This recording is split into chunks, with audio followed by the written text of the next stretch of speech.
বিশ্ববিখ্যাত আইসিটি পরীক্ষা ২৬ মিনিটে দিয়ে বেরিয়ে আসলাম কলেজ থেকে। পুরো ভিডিও ব্লগে আছে, সবাই দেখে আসবেন। হ্যালো এভরিওয়ান, আসসালামু আলাইকুম। কেমন আছেন আপনারা সবাই? আশা করি আল্লাহ পাকের অশেষ রহমতে আপনারা সবাই ভালো আছেন। আলহামদুলিল্লাহ, আমিও অনেক ভালো আছি। তো আজকে বিশ্ববিখ্যাত আইসিটি পরীক্ষা, যেটা আসলে খুবই একটা কষ্টদায়ক, অঙ্ক থেকেও বেশি কষ্ট।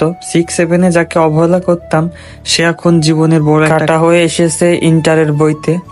তো যাই হোক, সকাল সকাল ঘুম থেকে উঠে যাচ্ছি পরীক্ষা দিতে। আজকে একটু উঠতে দেরি হয়ে গেছে, কারণ অনেক রাত্রি ঘুমাইছিলাম, এই কারণে উঠতে দেরি হয়েছে।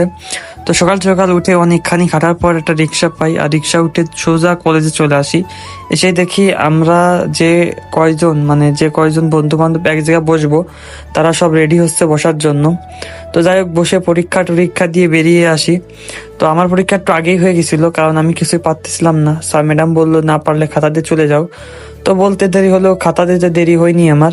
তো যাই হোক, পরীক্ষা দিয়ে বাইরে এসে দাঁড়িয়ে আছি, কারণ এই অবস্থায় বাসায় গেলে অবস্থা পুরোই কাহিল হয়ে যাবে। তো যাই হোক, বসে পড়ে আমাদের পুরো ক্যাম্পাসটা দেখতেছি। কখনো কলেজ থেকে এত সুন্দরভাবে দেখা হয়নি, তো আজকে সুন্দরভাবে একটু দেখে নিলাম। তো অনেকক্ষণ বসে থাকার পরে আমার আর এক বন্ধু আসে, সে পরীক্ষা দিচ্ছে ৪৫ মিনিট। তো দুইজন রিক্সায় উঠে সোজা চলে যাচ্ছি আর কি বাড়ির উদ্দেশ্যে, সে আর আমি। সে ৪৫ মিনিটে পরীক্ষা শেষ করছে, আর আমি ২৬ মিনিটে। তো যাওয়ার পথে হুট করে দেখি আশরাফুল মামার স্পেশাল ঝালমুড়ি। আসলে ছোটোবেলায় অনেক খাইতাম, এখন তাকে দেখা যায় না। তো হুট করে তার সামনে দেখা পড়লাম, তারপরে দুইজনে মিলে ঝালমুড়ি খেলাম আর কি। তো ঝালমুড়ি খেয়ে সোজা বাড়িতে চলে আসি। আর কোনো ভিডিও টিডিও করা হয় নাই, কারণ সকালে না খেয়ে কারণে খুব ক্লান্ত লাগতেছিল, এই কারণে আর ভিডিও করা হয় নাই। তো যাই হোক, দুপুরবেলা এখন সোজা চলে এসেছি আমাদের মসজিদের সামনে।